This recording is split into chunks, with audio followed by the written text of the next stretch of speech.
Hello मेरे प्यारे बच्चों, कैसे हैं आप सब। Hope you all are fine. Welcome to logistic chemistry. तो बच्चा, हमने लास्ट लेक्चर में मोमेंटम के बारे में पढ़ा था। तो होप आपने वो लेक्चर मेरा अच्छे से देखा होगा, आपको पता चल गया होगा कि मोमेंटम क्या होता है। तो मोमेंटम क्या था कि velocity into mass. Momentum is mass into velocity. हमने पढ़ा था ना कि force is directly proportional to M, force is directly proportional to V, then force is directly proportional to M V. तो वहां एम वी को हमने मोमेंटम ले लिया था, जिसको हमने पी से रिप्रेजेंट किया था। तो बच्चा, न्यूटन सेकेंड लॉ क्या था, वो मोमेंटम पे ही बेस्ड था। एक्चुअली में न्यूटन ने मोमेंटम और फोर्स के बीच में रिलेशन बताया था कि force is directly proportional to change in momentum upon time. That is the rate of change of momentum of a body, कि मोमेंटम में जो चेंज आएगा वो किसके डायरेक्टली प्रोपोर्शनल होगा, कि हम उस पर फोर्स कितना लगा रहे हैं, और चेंज किस डायरेक्शन में आएगा, जिस डायरेक्शन में हम उस पर फोर्स लगा रहे हैं। I repeat, the rate of change of momentum of a body is directly proportional to the applied force. जो चेंज आएगा वो किसके डायरेक्टली प्रोपोर्शनल होगा, जो हमने फोर्स अप्लाई किया है। और किस डायरेक्शन में चेंज आएगा, जिस डायरेक्शन में हमने फोर्स लगाया है। That means force is directly proportional to change in momentum upon time। तो देखो, हम मान लेते हैं हमारे पास कोई बॉडी है, ठीक है, जिसकी इनिशियल वेलोसिटी मेरे पास क्या है, u। मास उसका है मेरे पास m, ठीक है। जब मैंने उस पर फोर्स अप्लाई किया तो उसकी वेलोसिटी चेंज होगी। तो मान लिया कि उसकी जो फाइनल वेलोसिटी है बच्चा, वो है v। तो मास तो उसका सेम ही रहेगा, दैट इज m। मास, मैंने कोई बॉडी है जिसका मास है m, तो उसकी जो मैंने इनिशियल वेलोसिटी है वो मान ली u, और आफ्टर फोर्स अप्लाइंग उसकी जो फाइनल वेलोसिटी, जो उसकी वेलोसिटी में चेंज आया, वो मान लिया v। क्लियर है। अब देखो, हमें पता है p क्या होता है, मोमेंटम। मोमेंटम इस केस में क्या होगा, मास इनटू वेलोसिटी। तो पहले वेलोसिटी कितनी थी, u, ठीक है। और इस केस में मोमेंटम मेरे पास क्या होगा, mass into velocity. Now velocity changes to v।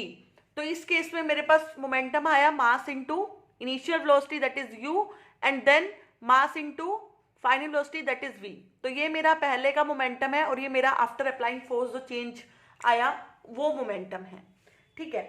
तो अगर अब मैं तुम्हें कहूं कि, और अकॉर्डिंग टू बच्चा न्यूटन सेकेंड लॉ अभी हमने पढ़ा है, according to Newton second law जो फोर्स है वो डायरेक्टली प्रोपोर्शनल किसके होता है, चेंज इन मोमेंटम के। मतलब मान लो मैं अगर इसको P1 मान लूं, इस मोमेंटम को, और इस मोमेंटम को P2 मान लूं, तो चेंज इन मोमेंटम क्या होगा, P2 minus P1, the rate of change of momentum that is upon T।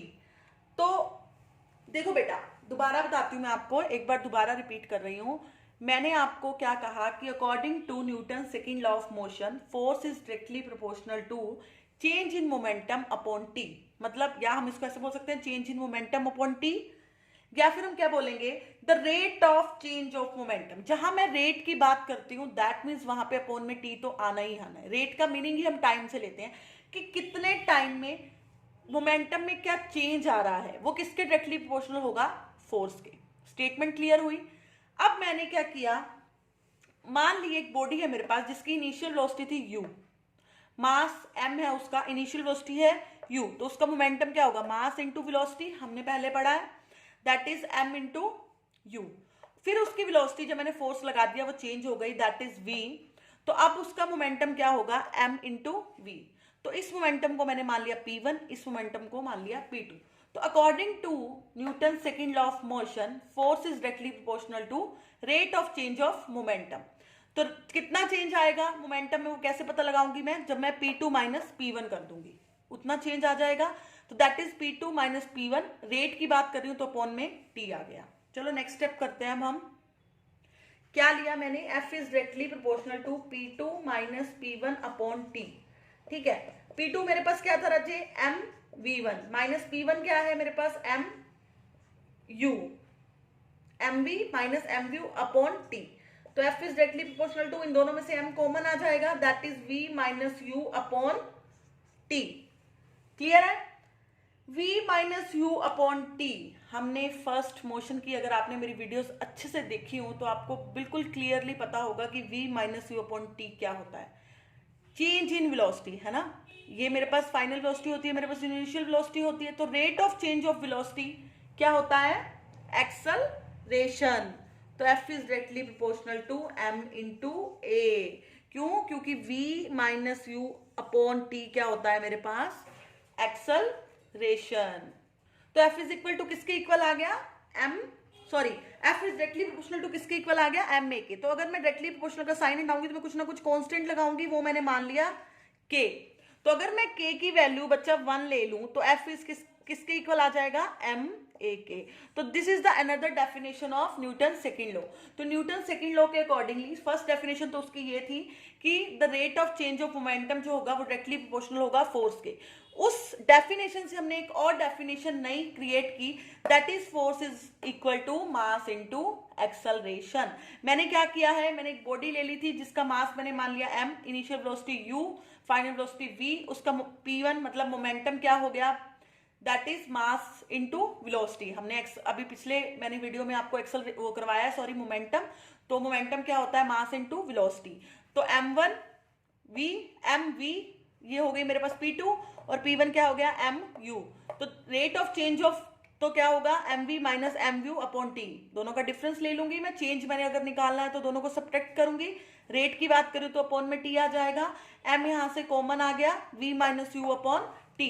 और v minus u upon t हमने मोशन वाले चैप्टर में पढ़ा है, rate of change of velocity क्या होता है मेरे पास, एक्सेलरेशन।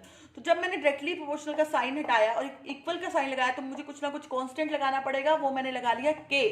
और जब मैं k को 1 लेती हूँ राजे, तो मेरे पास फोर्स किसके इक्वल आ जाएगा, मास इनटू एक्सेलरेशन k। तो this is the another definition of Newton second law of motion. तो Newton second law of motion क्या कहता है, एक तो ये कहता है that is rate of change of momentum is directly proportional to force, and second क्या कहता है, force is equal to mass into acceleration. चलो हम न्यूटन सेकेंड लॉ के कुछ न्यूमेरिकल्स देखते हैं इस वीडियो में, ताकि आपको और क्लियरली समझ आए कि न्यूटन सेकेंड लॉ है क्या। न्यूमेरिकल्स और न्यूमेरिकल्स फिजिक्स का जो मोस्ट इंपॉर्टेंट पार्ट होता है राजीव, वो न्यूमेरिकल्स होते हैं। अगर न्यूमेरिकल्स आपके स्ट्रॉन्ग है, आप न्यूमेरिकल पार्ट अच्छे से कर रहे हो, तो आपको फिजिक्स में कोई मार्क नहीं दे सकता। बट अगर आपका न्यूमेरिकल पार्ट वीक है तो बेटा आपको आगे कंपटीशन में भी प्रॉब्लम आएगी, क्योंकि आजकल हर कॉम्पिटिटिव एग्जाम में जो मतलब साइंस से रिलेटेड होते हैं उसमें फिजिक्स के तो मोस्टली पार्ट जो होता है वो न्यूमेरिकल ही होता है। तो आपको वो पार्ट अपना स्ट्रॉन्ग रखना है, और वो पार्ट स्ट्रॉन्ग कैसे होगा, जब आपके बेसिक्स स्ट्रॉन्ग होंगे। तो अगर आपकी थ्योरी आपको अच्छे से समझ आ गई, आपको पता चल गया कि फॉर्मूला कहाँ से आया है, ये होता क्या है ना, तो आप न्यूमेरिकल इजीली सॉल्व कर सकते हो। फिर तो जस्ट आपको ये देखना है कि यहाँ पे कौन सा फॉर्मूला अप्लाई होगा, तो उससे ये चीज मेरी इजीली निकल जाएगी। तो लेट्स स्टार्ट, हम अपने न्यूमेरिकल्स देखते हैं। देखो राजे, सबसे इजी न्यूमेरिकल से स्टार्ट करूंगी मैं, ताकि आपको इजीली पता चले कि क्या करना है इसमें, कैसे होते हैं न्यूमेरिकल्स एंड ऑल। वैसे मैंने मोशन के भी जब चैप्टर कराया था तो उसमें न्यूमेरिकल पार्ट करवाया था, तो आपको पता होगा कि न्यूमेरिकल्स को हम कैसे सोल्व करते हैं। ठीक है, क्वेश्चन है हमारा, what would be the force, what force would be needed to produce an acceleration. पहले तो देखो राजे, स्टेटमेंट कैसे पढ़ते हैं हम, पहले तो आपको ये पता होना चाहिए। जब जैसे से आप स्टेटमेंट पढ़ रहे हो, आपको जो जो चीज दी हुई है आप उसको पहले लिखो, फिर जो निकालनी है उस पर जस्ट छोटा सा क्वेश्चन मार्क लगाओ, और फिर देखो कि उसमें कौन सा फॉर्मूला लगेगा जिससे ये न्यूमेरिकल इजीली सॉल्व हो जाए। तो उसने सबसे पहले क्या कहा है, what force would be needed, that means हमने फोर्स निकालना है कि कितना फोर्स हमें चाहिए होगा to produce an acceleration. Acceleration हमें दिया हुआ है that is 4 metre per second square in a ball of mass, mass भी हमें दिया हुआ है 6 kg, है ना। तो वो कहता है कितना फोर्स मुझे चाहिए होगा, अगर किसी कोई बॉल है मेरे पास जिसका 6 किलोग्राम मास है, 6 kg की है वो बॉल, और वो एक्सेलरेशन कितना प्रोड्यूस कर रही है, 4 मीटर पर सेकेंड स्क्वायर। तो 4 metre per second square acceleration को प्रोड्यूस करने के लिए मुझे कितना फोर्स उस पर लगाना पड़ेगा। ठीक है, तो हम कैसे निकालेंगे, अभी हमने पढ़े हैं, हम न्यूटन सेकेंड लॉ के न्यूमेरिकल्स कर रहे हैं, है ना। तो हमने पढ़ा है, इसमें मोमेंटम तो कहीं आ नहीं रहे, तो ऑफकोर्स वो चेंज इन मोमेंटम वाला तो कोई फॉर्मूला नहीं लगेगा। पर हमने एक according to Newton second law हमने ये पढ़ा है, force is equal to mass into acceleration, पढ़ा है ना। तो हमें फोर्स ही निकालना है इसमें, ओके है। मास हमें दिया हुआ है 6 kg, एक्सेलरेशन हमें दिया हुआ है 4 मीटर पर सेकेंड स्क्वायर, तो फोर्स कितना आ गया, 24 न्यूटन। कितना आ गया, 24 न्यूटन। तो आपको ये क्लियर होगी चीज। अब इजिली देखो, इसको न्यूमेरिकल को एक बार दोबारा से देखो, what force would be needed to produce an acceleration of 4 metre per second square in a ball of mass 6 kg। एक बॉल है 6 kg की, अगर मुझे 4 मीटर पर सेकेंड स्क्वायर के हिसाब से क्या करना है, एक्सेलरेशन प्रोड्यूस करना है, तो मुझे कितना फोर्स लगाना पड़ेगा। तो we know that according to Newton second law of motion F is equal to ma। Mass मुझे दिया हुआ है, एक्सेलरेशन मुझे दिया हुआ है, तो फोर्स इजिली निकल जाएगा। कोई रॉकेट साइंस नहीं थी, बहुत इजी न्यूमेरिकल था, कर लोगे ना। चलो let's move to the next numerical. Next numerical देखो Raje, what is the acceleration produced by a force of 12 newton exerted on a object of mass 3 kg। तो what is the acceleration, that means हमने अब a निकालना है ना। Produced by a force of, F हमें दिया हुआ है 12 newton, exerted on an object of mass 3 kg। तो यहां हमें देखो बेटा, उसने क्वेश्चन क्या है, देखो ध्यान से पढ़ो।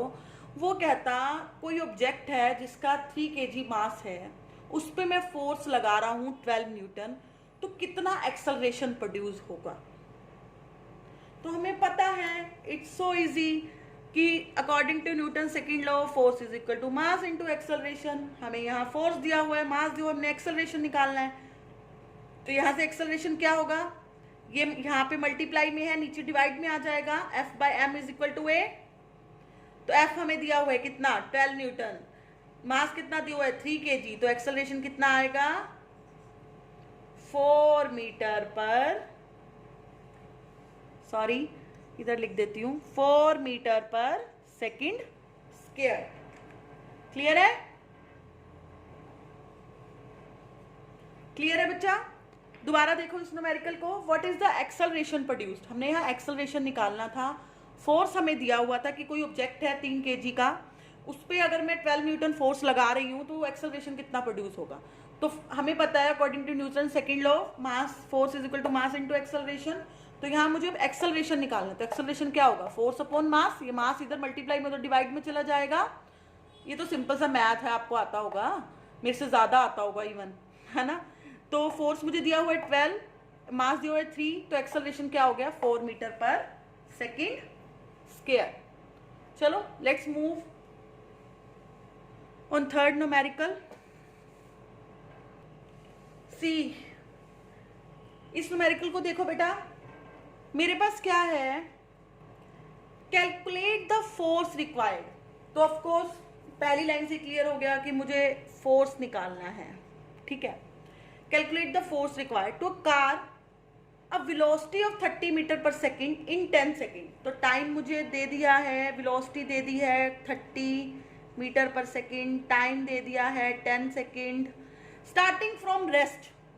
इस लाइन को ध्यान से पढ़ना, starting from rest, that means कि उसकी जो इनिशियल वेलोसिटी है, जिसको मैं यू लिखती हूँ, वो मेरे पास 0 है। ध्यान से पढ़ो इसको, मैं बार बार कह रही हूँ, बारीकी से पढ़ा करो न्यूमेरिकल, सब कुछ न्यूमेरिकल के अंदर ही होता है, ठीक है। कैलकुलेट द फोर्स रिक्वायर्ड, मुझे फोर्स निकालना था, मेरे को वेलोसिटी दी हुई है 30 metre per second in 10 second, time भी दिया हुआ है। Starting from rest, starting from rest का मतलब कि उसकी इनिशियल वेलोसिटी जो है, जब उसने स्टार्ट किया तब उसकी वेलोसिटी 0 थी, जब वो चल पड़ा, तो जब वो अपने उस पे पॉइंट पे पहुंच गया, तब मतलब उसकी जो इन बिटवीन वेलोसिटी थी वो 30 मीटर पर सेकेंड थी। फोर्स मुझे निकालना है, ठीक है, और मास भी मुझे दिया हुआ है, दैट इज 1500 kg, ठीक है, मुझे फोर्स निकालना है। तो बच्चा यू नो कि according to Newton second law, force मेरे पास क्या होता है, मास इनटू एक्सेलरेशन, ये होता है। अब मास तो मुझे इन्होंने दिया हुआ है 1500, but what about acceleration, acceleration तो नहीं दिया हुआ ना, तो अब मैं क्या करूं, तो मुझे किसी तरह से एक्सेलरेशन निकालना होगा। तो सोचो सोचो कैसे हो सकता है, पहले अपने दिमाग में लाओ थोड़ा सा कि कैसे कर सकते हो तुम इस न्यूमेरिकल को, उसके बाद मैं बताती हूँ, मैंने तो बताना ही है, थोड़ा सोचो। I am giving you 5 seconds, 1 2 3 4 5। चलो अब मेरे पे आ गई बारी, मैं बताती हूँ। जरा मोशन को याद करो, हमने उसमें 3 इक्वेशंस पढ़ी थी। फर्स्ट इक्वेशन क्या थी, v is equal to U plus A T, है ना। तो उस इक्वेशन में अब देखो हमें v भी दिया हुआ है, u भी दिया हुआ है, t भी दिया हुआ है, तो हम इजीली a निकाल सकते हैं। बेटा ये आपको जो मोशन है, देखो अब आप कहोगे कि मैम पिछले चैप्टर पे कहाँ से चले गए, तो बेटा motion and laws of motion are interrelated, ठीक है, एक दूसरे से रिलेट करते हैं। तो ऑफकोर्स न्यूमेरिकल पार्ट में आपको वो इक्वेशंस भी आपकी यूज होंगी, तो आपको करनी पड़ेंगी, ठीक है। जब आपको लगे कि यार F is equal to M में कहीं लग नहीं रहा, मोमेंटम कहीं है नहीं, कुछ ऐसा तो है नहीं है, तो go to the last chapter, motion पे जाओ और वहां सोचो कि क्या पता कोई इक्वेशन लग रही हो। तो यस देखो ना, v is equal to u plus A T, ये इक्वेशन हमने पढ़ी है, फर्स्ट इक्वेशन ही तो थी मोशन की, सॉरी, है ना। अब v मेरे को क्या दिया हुआ है इन्होंने 30, u मेरे पास 0 प्लस एक्सेलरेशन मैंने निकालना है, टाइम मेरे को दे दिया 10, तो ये क्या हो गया 30 इज इक्वल टू 10 में, तो a मेरे पास क्या आ गया बेटा यहां से 30/10, that is 3 metre per second, that is 3 metre per second. समझ आया? हमें देखो यहां से हमने फोर्स निकालना है, ठीक है, तो फोर्स के लिए मुझे मास के साथ साथ एक्सेलरेशन भी मस्ट है। तो यहां मेरे को मास तो दिया, एक्सेलरेशन दिया नहीं, तो एक्सेलरेशन के लिए मैंने क्या किया, मेरे को पर यहाँ पे v दिया हुआ है और इनिशियल वेलोसिटी भी दी हुई है, तो मैं इजिली फर्स्ट इक्वेशन लगा के यहाँ से एक्सेलरेशन निकाल सकती हूँ, that is v is equal to U plus A T, v is 30, u initial velocity 0, a as it is पड़ा रहेगा, t मेरे को 10 दिया हुआ है, तो 30 इज इक्वल टू 10 आ गया है यहाँ से। तो जब a निकालना है तो मुझे 10 को मैं नीचे ले जाऊंगी, इधर मल्टीप्लाई में तो डिवाइड में चला जाएगा, तो 30/10 that is 3 metre per second. तो अब कुछ रह गया क्या, फोर्स क्या होता है, मास इंटू एक्सेलरेशन, मास हमें दिया हुआ है दैट इज 1500 इंटू एक्सेलरेशन मैंने निकाल लिया दैट इज 3, तो फोर्स कितना आ गया मेरे पास 4500 न्यूटन। क्लियर है? सो इजी और टिपिकल, अगर उसको थोड़ा सा दिमाग लगा के करोगे, सोच के करोगे, तो that is so easy concept, ठीक है। बस जस्ट आपको न्यूमेरिकल्स पे थोड़ा सा ध्यान लेके, उसको ध्यान देके उसको थोड़ी स्टेटमेंट समझनी पड़ेगी, क्या दिया है, क्या निकालना है, कैसे निकलेगा, दैट्स इट। जब तुमने इसकी प्रैक्टिस कर ली, तुमने 10-15 न्यूमेरिकल्स अपने हाथ से निकाल के देख लिए, तो मैं गारंटी लेती हूँ तुम न्यूमेरिकल्स में कभी मार नहीं खाओगे, ठीक है। तो इस न्यूमेरिकल को मैं एक बार दोबारा रिपीट कर देती हूँ बच्चा। Calculate the force require to a car, force हमने निकालना है और कार की वेलोसिटी हमें दी हुई है 30 metre per second in 10 second, time भी दिया हुआ है, but that car is starting from rest, तो रेस्ट से स्टार्ट हो रही है, दैट मीन्स उसकी इनिशियल वेलोसिटी 0 है, तो हमें मास भी उसका दिया हुआ है 1500 kg, तो हमें पता है force is equal to mass into acceleration होता है भाई, बट मास तो दिया है, व्हाट अबाउट एक्सेलरेशन, वो तो इन्होंने दिया नहीं, तो अब क्या करें, हम जाते हैं अपने लास्ट चैप्टर पे, वहां हमने 3 इक्वेशंस पढ़ी हैं, ऑफ कोर्स उन तीनों इक्वेशंस में से हमें कुछ ना कुछ कहीं ना कहीं से मिल जाएगा, तो सही है ना, पहली इक्वेशन भी मिल गया, v is equal to U plus A T, V भी हमारे पास है, यू भी हमारे पास है, टी भी है, जब 4 टर्म्स हैं, 3 हमें पता है, तो चौथी तो इजिली निकल जाएगी ना, तो यहाँ से मैंने a निकाल लिया, that is 30/10 3 metre per second, ठीक है। तो अब मेरे पास एक्सेलरेशन निकल लिया, मास मेरे पास पहले से दिया हुआ था, तो फोर्स क्या होता है, मास into acceleration, 1500 into 3 that is 4500 Newton. Hope आपको न्यूमेरिकल क्लियर होगा।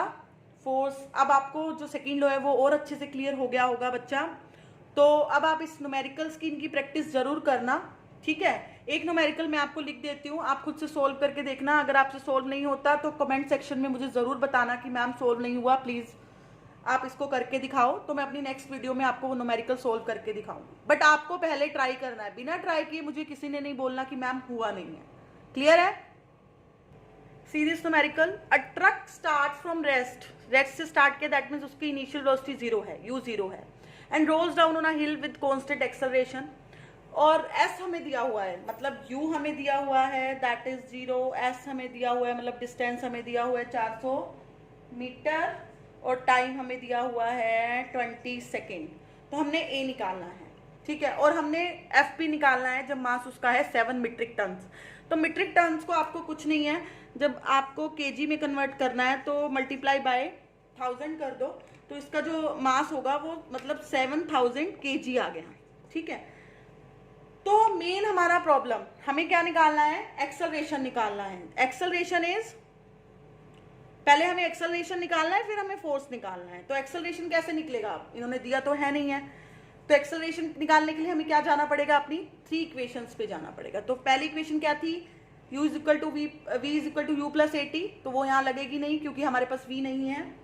तो कौन सी इक्वेशन लगेगी, सेकेंड इक्वेशन कौन सी थी, s is equal to U T plus half A T square, ये लग सकती है, ये इक्वेशन लग सकती है बच्चा। s इज इक्वल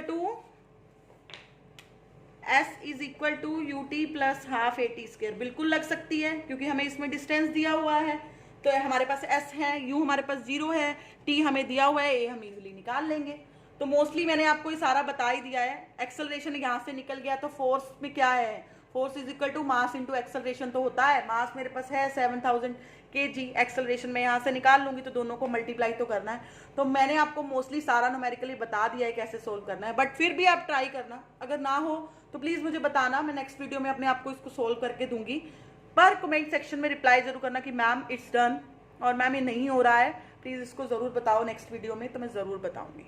ठीक है, तब तक के लिए आप मेरी, अगर आपने पहले वाली वीडियोस भी नहीं देखी हैं तो उसका लिंक डिस्क्रिप्शन बॉक्स में है, तो आप वहाँ से पहले वाली वीडियोस देखो, तब नेक्स्ट वीडियो पे मूव करना। ठीक है, क्योंकि ये तभी आपको समझ आएगी जब आपने पहले वाले मेरे लेक्चर्स अटेंड किए होंगे तो। ठीक है, और numerical is a very important part of physics, तो जब आपके बेसिक्स क्लियर होंगे, आपके पहले लेक्चर्स क्लियर होंगे, तभी आप यहाँ तक पहुँचोगे, तभी आपको ये चीज़ अच्छे से समझ आएगी। ठीक है, तो अच्छे से करना, लेक्चर्स को अच्छे से देखना। कोई प्रॉब्लम होती है तो कमेंट बॉक्स में मेरे साथ शेयर किया करो, मैं उसका रिप्लाई, मैं सब बच्चों को रिप्लाई करती हूँ, डोंट वरी। और नोटिफिकेशन बेल के बारे में हमेशा कहती हूँ, प्रेस करना मत भूलना, अगर किसी ने नहीं की तो डू प्रेस इट, क्योंकि बिना प्रेस किए आपके पास नोटिफिकेशन नहीं आएगी कि मैंने लेक्चर अपडेट कर दिया है। ठीक है, thank you for watching my video, thanks again.